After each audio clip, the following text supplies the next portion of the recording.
Mko fiti. Mimi nimefurahia sana kuwa hapa siku ya leo. Tumekuja kubonga na bro na tumekuja kujenga mtaa. So hii mtaa ni sisi tutajenga. Hakuna msee mwingine tunategea.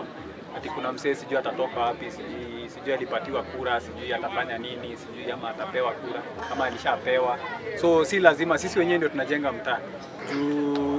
Sisi ndio wenyewe tunatoa tax. So hizi ni pesa zetu. Hata wakati tunataka kufanyiwa kitu na gava, bado inakuwaga ni pesa zetu. So inafaa sisi wenyewe tunawakilika sisi wenyewe kwanza. So siku ya leo hatutasema mengi, lakini kitu ya muhimu ni ati tukuwe na peace kwa mtaa, na hiyo peace inaweza tokea kutokana na mimi na wewe. Tujipatie shughuli zenye ziko legit.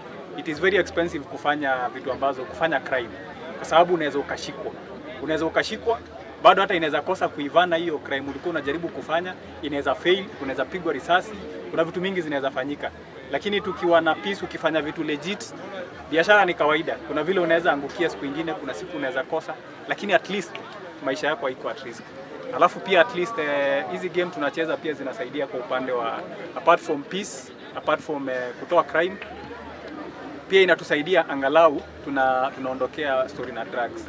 So tujaribu kuavoid drugs. Msee ukijaribu kuanza kitu nimekuwa nikiambia wasee daily siku hizi nikienda kwa game, ni kuambia tukuwe na exit strategy. Msee usiingie kwa shughuli fulani umeonjeshwa, alafu kesho inabidi umekuwa addicted, umeshindwa venye utajitoa. So ni vizuri unaanza kwenda miezi 3 sijui rehab ni expensive. Hiyo kitu niliogopea. So thank you very much. Bonge na bro, ujenge mtaa, peace siku zote.